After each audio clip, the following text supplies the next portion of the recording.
Hello let's sport viewers, நான் உங்க நிவாஸ். இன்னைக்கு நம்ம பார்க்க போறது match number 3 of champions trophy 2025 preview. Match number 3 யாருக்கும் Afghanistan versus South Africa. Group of death அப்படின்னு சொல்லக்கூடிய இந்த குரூப் பில 4 டீம்ஸ் இருக்காங்க. யார் அந்த 4 team? Australia, England, Afghanistan and south Africa. இந்த 4 டீம்ல 2 டீம் தான் குவாலிஃபை ஆகும் அப்படின்றத பாக்குறப்போ எந்த 2 டீமா இருக்கும் நம்ம எல்லாருக்குமே ஒரு கேள்வி வரும்ல. எனக்கும் அந்த கேள்வி வருது. ஆனா அதை விட என்னுடைய ப்ரிடிக்ஷன்ஸ், நான் எந்த 2 டீம் போகும்னு நினைக்கிறேன்னா அதுவும் இந்த 2 டீம் தான், ஆப்கானிஸ்தான் அண்ட் சவுத் ஆப்பிரிக்கா. நான் எந்த 2 டீம் குவாலிஃபை ஆகும்னு நினைக்கிறேன்னா அவங்களே இந்த குரூப்போட முதல் கேம் ஆடுறாங்க அப்படின்றத நினைக்கும் போது செம எக்ஸைட்டிங்கா இருக்கு. ஸோ இந்த மேட்சோடைய ப்ரீவியூக்குள்ள போயிடலாம். இந்த மேட்சை பத்தி பாத்தீங்க அப்படின்னா இது வந்து கராச்சியில நடக்குது. கராச்சியில தான் first match Pakistan versus New Zealand அது நடந்துச்சு. அந்த போட்டியில பாகிஸ்தானுடைய கேப்டன் முகமது ரிஸ்வான் டாஸ் ஜெயிச்சுட்டு சூஸ் டு பவுல் அப்படின்னு சொன்னாரு. கேட்டா டியூ வரும் அப்படின்னாரு, ஆனா வரல. செகண்ட் இன்னிங்ஸ்ல நியூசிலாந்துடைய spinners Mitchell Santner, Michael Bracewell and Glenn Phillips 3 பேருமே செமையா போட்டாங்க. இதுல இவ்வளவுக்கும் Glenn Phillips part time spinner தான், ஆனா அவருக்கே செமையா பால் டர்ன் ஆச்சு. ஸோ நமக்கு என்ன தெரியுதுன்னா கராச்சியில இருக்கிற பிட்ச் வந்து செமையா ஸ்பின்னர்ஸுக்கு ஹெல்ப் பண்ணுது அப்படின்றதுல டவுட்டே இல்லை அப்படின்றது நல்லா தெரியுது. பாகிஸ்தானுக்கும் ஃபர்ஸ்ட் இன்னிங்ஸ்ல அவங்களோட ஸ்பின்னர்ஸ் அப்ரார் அகமத், குஷ்தில் ஷா அவங்களுக்குமே நல்ல டர்ன் கிடைச்சிச்சு. இதை வச்சு பார்க்கும்போது பிட்ச்ல டர்ன் இருக்கு அப்படின்னாலே அது ஆப்கானிஸ்தானுக்கு மிகப்பெரிய அட்வான்டேஜ். காரணம், ஆப்கானிஸ்தான் கிட்ட இருக்கிற செமையான ஸ்பின்னர்ஸ். அவங்க கிட்ட ஒரு சூப்பர் ஸ்டார் ரஷீத் கான் இருக்காரு. அவங்க கிட்ட ஒரு ஆர்த்தடாக்ஸ் ஸ்பின்னரான முகமது நபியும் இருக்காங்க. இதுல அவங்க கிட்ட வந்து நியூவர் எடிஷன் ஒரு left handed version of Rashid Khan Noor அகமதும் வச்சிருக்காங்க. இந்த மாதிரி ஒரு சூப்பரான 3 ஸ்பின்னர்ஸ் அவங்க டீம்ல இருக்கும்போது அவங்களுக்கு வந்து இது ஒரு ஃபேண்டாஸ்டிக்கான அட்வான்டேஜா இருக்கும் அப்படின்றதுல டவுட் இல்லை. ஆனா அதே நேரத்துல இந்த போட்டியை ரொம்ப சுவாரஸ்யமாக்குற மாதிரி சவுத் ஆப்பிரிக்கா கிட்ட ஹென்ரிக் கிளாசன் இருக்காரு. ஹென்ரிக் கிளாசன் ரீசெண்ட் டைம்ஸ்ல என்ன பொறுத்த வரைக்கும் பெஸ்ட் பிளேயர் ஆஃப் ஸ்பின்னு நான் சொல்லுவேன். அவர் பாட்டுக்கு நீட்டா பேக் ஃபுட்ல போயிட்டு ஸ்பின்னர்ஸை தூக்கி சிக்ஸ் அடிச்சிட்டு இருப்பாரு.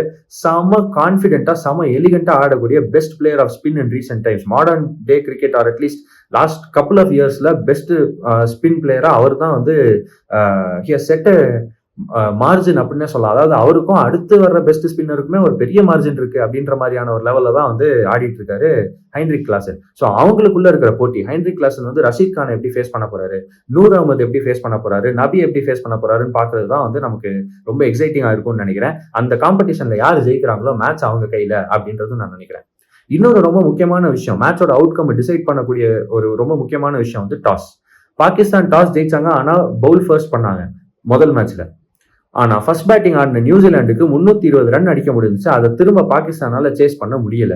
அதை பார்க்கும்போது ஃபர்ஸ்ட் பேட்டிங் கராச்சியில ஆடுறது பெட்டரா இருக்கும் அப்படின்றத என்னுடைய கருத்தாகவும் இருக்கு. ஆனா அதே நேரத்துல ஒரு விஷயத்த நம்ம மறந்துடக்கூடாது, பாகிஸ்தானோட பேட்டிங் அவ்வளோ நல்லா இல்லை. பாகிஸ்தான் பெட்டரா ஆடி இருந்தாங்கன்னா மேபி ஒரு சான்ஸ் இருந்திருக்கும் அவங்க சேஸ் பண்றதுக்கு. பட் டியூ வராதது அந்த கான்டெஸ்ட்டை வந்து ஈவன் ஆக்கிடுச்சு. இந்த மேட்ச்லயும் என்ன பொறுத்த வரைக்கும் ஃபர்ஸ்ட் பேட்டிங் ஆடுறவங்களுக்கு டியூ வரலன்னா ஒரு அட்வான்டேஜ் இருக்கும் அப்படின்றது உண்மை. ஆனா செகண்ட் பேட்டிங் ஆடுறவங்க பாகிஸ்தான் மாதிரி ஆடாம கொஞ்சம் நல்லா ஆடினா கண்டிப்பா அவங்களாலையும் சேஸ் பண்ண முடியும் அப்படின்றது என்னுடைய கருத்து. இப்போ நம்ம வந்து டீம்ஸை பத்தி பார்த்துருவோம். ஆப்கானிஸ்தான் வந்து ஒரு ஃபேண்டாஸ்டிக்கான பேட்டிங் லைனப்பை வந்து ஃபர்ஸ்ட் வச்சிருக்காங்க. நிறைய யங்ஸ்டர்ஸ். அதுல மறுபடியும் பாகிஸ்தானை வந்து குறை சொல்றேன் நினைக்க வேணாம். ஆனா பாபர் அசாம் மாதிரி, முகமது ரிஸ்வான் மாதிரி ஸ்லோவா ஆடி அந்த பவர் பிளே முதல் 10 ஓவர்ல வெறும் 20 ரன் தான் அடிச்சாங்க. அந்த மாதிரி எல்லாம் ஆடாம நல்ல அட்டாக்கிங் ஆடக்கூடிய மாதிரியான பிளேயர்ஸ். மறுபடியும் பாகிஸ்தானை குறை சொல்றேன்னு நினைக்க வேண்டாம். ஆனா ஒரு பாபர் அசாம், முகமது ரிஸ்வான் மாதிரி பிளேயர்ஸ் வந்து நிறைய பால்ஸை வேஸ்ட் பண்ணி முதல் 10 ஓவர் பவர் பிளேல வெறும் 22 ரன் தான் அடிச்சாங்க. அந்த மாதிரி எல்லாம் ஆடாம செம அட்டாக்கிங் ஆடக்கூடிய ஒரு பிளேயர் அவங்க கிட்ட ஆப்கானிஸ்தான் கிட்ட இருக்காங்க. அவர் தான் ரஹ்மானுல்லா குர்பாஸ்.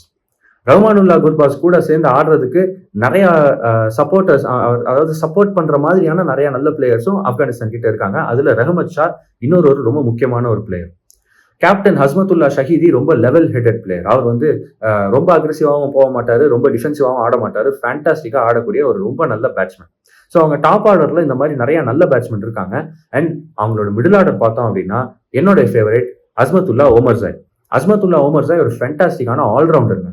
அவர் நல்லா செமையா பேட்டிங் ஆட முடியும், அதே நேரத்தில் அவர் செமையா பவுலிங்கும் போடுவாரு, நியூ பால நல்லா ஸ்விங்கும் பண்ணுவாரு, மிடில் ஓவர்ஸ்ல நல்லா கட்டர்ஸும் போடக்கூடிய ஒரு Hardik Pandya kind of allrounder அப்படின்றதான் அஸ்மத்துல்லா ஓமர்ஸாய். அவர் ஒரு ஆல் இன் ஆல் பிளேயருங்க. அவர் வந்து ஒரு வெல் ரவுண்டட், எல்லா டிபார்ட்மெண்ட்ஸ்லயும் செமையா பெர்ஃபார்ம் பண்ணக்கூடிய ஒரு ஃபேண்டாஸ்டிக்கான ஒரு கிரிக்கெட்டர். அந்த அஸ்மத்துல்லா ஓமர்ஸாயோடைய அந்த மிடில் ஆர்டர் பிரசன்ஸ் வந்து இந்த டீமுக்கு ரொம்ப முக்கியமா இருக்கும். அவருக்கு அடுத்து வரப்போறது குல்பதீன் நைப். முதல் மேட்ச்ல நியூசிலாந்து ஆடும்போது நம்ம பார்த்தோம், திடீர்னு கிளென் பிலிப்ஸ் உள்ள வந்து சிக்ஸ் அடிக்க அப்படியே சும்மா அப்படியே ஸ்கோரை வந்து பறக்க விட்டாரு. அந்த மாதிரியான ஒரு பிளேயர் உள்ள வந்த உடனே சிக்ஸ் அடிச்சு அந்த ஸ்கோரை வேற மாதிரி கொண்டு போற ஒரு நல்ல ஸ்ட்ரைக் ரேட்ல ஆடக்கூடிய ஒரு பிளேயர் தான் குல்பதீன் நைப். குல்பதீன் நைப் ஒரு பவர் ஹிட்டர். ஆனா அவரால் பவுலிங்கும் போட முடியும். சில ஓவர்ஸ் ஆஃப் மீடியம் பேஸ் கண்டிப்பா கொடுப்பாரு மிடில் ஓவர்ஸ்ல. அவருக்கு அடுத்து வர்றது முகமது நபி, வெரி எக்ஸ்பீரியன்ஸ்டு பிளேயர், நல்லா பேட்டிங் ஆடுவாரு, ஒரு ஆர்த்தடாக்ஸ் பவுலர். அவருடைய பவுலிங் அவருடைய பேட்டிங்கை விட இன்னும் வேல்யூபிளா இருக்கும் அப்படின்றது தான் என்னுடைய கருத்தம். ஸோ இவ்வளோ நல்ல பேட்டிங் ஆர்டரும் வச்சிருக்காங்க, மிடில் ஆர்டரும் வச்சிருக்காங்க, நல்ல ஆல்ரவுண்டர்ஸ் வச்சிருக்காங்க. அவங்களோட ஸ்பின் அட்டாக் நம்ம ஆல்ரெடி பேசிட்டோம். இந்த பிச்சுக்கு அவங்க ஸ்பின் அட்டாக் வேற லெவலில் இருக்க போகுது அப்படின்னு. அவங்க கிட்ட இருக்கிற பேசர்ஸ் எப்படி? ஃபசல் ஹக் ஃபரூக்கி ஒரு ஃபேண்டாஸ்டிக்கான பேசர். அவரால் பாலை ஸ்விங் பண்ண முடியும். அதே நேரத்தில் நல்ல டெட்லியான கட்டர்ஸும் வச்சிருக்கிறாரு, ஸ்லோவர் பால்ஸும் வச்சிருக்கிறாரு. அவருமே ரொம்ப முக்கியமான ஒரு பிளேயரா இருப்பாரு இந்த போட்டியில. காரணம், கராச்சியில அனீவன் பவுன்ஸ் இருக்கிறது நம்மளால பார்க்க முடிஞ்சுச்சு. ஹாரிஸ் ராஃப் அனீவன் பவுன்ஸ் யூஸ் பண்ணி சில விக்கெட்ஸ் எடுத்தாரு முதல் மேட்ச்ல. அண்ட் நசீம் ஷா சொல்லவே வேணா, செமையா போட்டாரு பாகிஸ்தானுக்கு. அந்த மாதிரி நசீம் ஷா மாதிரியான ஒரு பர்ஃபார்மன்ஸை, இல்ல வில் ஓவரார்க்கு வந்து நியூசிலாந்துக்கு போட்ட மாதிரி ஒரு பர்ஃபார்மன்ஸை இங்க ஃபசல் ஃபரூக்கி கொடுப்பாரா ஆப்கானிஸ்தானுக்கு அப்படின்றது ஒரு கேள்வி. கொடுக்கறதுக்கான எல்லா டேலண்ட்டும் அவர்கிட்ட கண்டிப்பா இருக்கு. அடுத்தது சவுத் ஆப்பிரிக்கா. நம்ம இவ்வளவு நேரம் ஆப்கானிஸ்தானை பத்தி நிறைய பேசிட்டோம். ஆனா சவுத் ஆப்பிரிக்கா ஒன்றும் அவங்களுக்கு குறைஞ்ச மாதிரியான டீம் கிடையவே கிடையாது. செம டீம் வச்சிருக்காங்க. சவுத் ஆப்பிரிக்காவுக்கு கேப்டன் டெம்பா பவுமா ஓபன் பண்ணுவாரு, டவுட்டே இல்லை. ஆனா அவர் கூட ஓபன் பண்ண போறது யாரு அப்படின்றது தான் ஒரு கேள்வி. என்னுடைய ப்ரெடிக்ஷன், அவர் கூட ஓபன் பண்ண போறது ராசி வேண்டர் டூசன். ஒன் டவுன்ல எனக்கு தெரிஞ்சு ஏடன் மார்க்ரம் ஆடுவாரு நான் நினைக்கிறேன். நம்பர் 4ல தான் என் ஸ்டார் பிளேயர் உள்ள வராரு, ஹைன்ரிக் கிளாசன். நம்பர் 5ல ஒரு ரொம்ப லெவல் ஹெடட் பிளேயர், ரன் சேஸ்ல வந்து காப்பாற்றி கொடுக்கக்கூடிய ஒரு பிளேயர். எப்பயுமே ஒரு அண்டர் ப்ரெஷர், அப்படி அந்த டீம் வந்து ஒரு ப்ரெஷர் சுச்சுவேஷன்ல இருக்கும்போது அண்டர் ப்ரெஷர் செமையா விளையாட்டு அந்த டீமை காப்பாற்றி கொடுக்குற ஒரு பிளேயர் யாரு அப்படின்னு பார்த்தா அது நம்ம கில்லர் மில்லர், டேவிட் மில்லர் கண்டிப்பா நல்லா விளையாடுவாரு அப்படின்ற ஒரு இது வந்து எனக்கு கொஞ்சம் கூட அவர் மேல எனக்கு டவுட்டே இல்லை. அவர் கண்டிப்பா நல்லா விளையாடுவாருன்னு தான் நான் நினைக்கிறேன். டேவிட் மில்லருக்கு அடுத்து எனக்கு தெரிஞ்சு ட்ரிஸ்டன் ஸ்டப்ஸ் தான் ஆடுவாங்க அப்படின்றது தான் என்னுடைய ப்ரெடிக்ஷன். அண்ட் மார்க்கோ யான்சன் ஆடுவார் கண்டிப்பா. மார்க்கோ யான்சன் ரீசெண்ட் டைம்ஸ்ல நல்ல பேட்டிங் பெர்ஃபார்மன்ஸஸும் கொடுத்திருக்காரு, நல்லா பவுலிங்கும் போட்டிருக்காரு. அவருடைய அந்த ஆல்ரவுண்ட் பிரசன்ஸ் இந்த டீமுக்கு ரொம்பவே ஒரு சம ஹெல்ப்பா இருக்கும் அப்படின்றது தான் என்னுடைய கருத்து. Keshav Maharaj, Lungi Ngidi, Kagiso Rabada and Tabraiz Shamsi இவங்கெல்லாம் தான் வந்து பவுலர்ஸா இருப்பாங்க. அட் பெஸ்ட் லுங்கி எங்கிடிக்கு பதிலாக கார்பின் போஷ் ஆடுறதுக்கான வாய்ப்புகளும் இருக்கு. ஆனா என்னுடைய பிக் வந்து லுங்கி எங்கிடியோட எக்ஸ்பீரியன்ஸ்னால அவங்க வந்து லுங்கி எங்கிடிக்கு தான் போவாங்க அப்படின்னு நான் நினைக்கிறேன். இதுல இப்ப நம்ம வந்து ஆப்கானிஸ்தானோட ஸ்பின்னர்ஸை பத்தி பேசணும். இந்த பிச்சில் ஸ்பின்னர்ஸுக்கு அவங்க வந்து இந்த பிச்சில் ஸ்பின்னர்ஸுக்கு ஹெல்ப் கிடைக்கும் போது அவங்க இந்த ஸ்பின்னர்ஸை யூஸ் பண்ணி இந்த மேட்ச் ஜெயிக்கிறதுக்கான வாய்ப்புகள் அதிகம் அப்படின்னு நம்ம சொன்னோம். சவுத் ஆப்பிரிக்கா கிட்டையும் நல்ல ஸ்பின்னர்ஸ் இருக்காங்க. எப்படி ஒரு மிச்சல் சாண்ட்னர் நியூசிலாந்துக்கு இருக்காரோ அதே மாதிரியான ஒரு லெஃப்ட் ஆர்ம் ஸ்பின்னர் தான் கேஷவ் மகாராஜ் ரொம்பவே நல்ல ஸ்பின்னர். அவருக்கு ஹெல்ப் பண்ண போறது தப்ரேஷ் ஷம்சி கொஞ்சம் ரன்ஸ் கொடுப்பாரு, ஆனா விக்கெட்ஸ் எடுப்பாரு. இந்த மாதிரியான ஒரு ஸ்பின் பார்ட்னர்ஷிப் இவங்க கிட்ட இருக்கு. ஏடன் மார்க்கரும் மேபி ஒரு 1 or 2 ஓவர்ஸ் நடுவில் போறதுக்கான வாய்ப்பும் இருக்கு. ஸோ இதுதான் வந்து இவங்களோட ஸ்பின் லைனப்பா இருக்கும். ஸ்பின்னர்ஸ் அப்படின்னு சொல்லி கம்பேர் பண்ணி பார்த்தா ஆப்கானிஸ்தான் ஆர் வே பெட்டர். கிளியராகவே தெரியுது ஆப்கானிஸ்தான்கிட்ட நல்ல பிளேயர்ஸ் இருக்காங்கன்னு சொல்லிட்டு.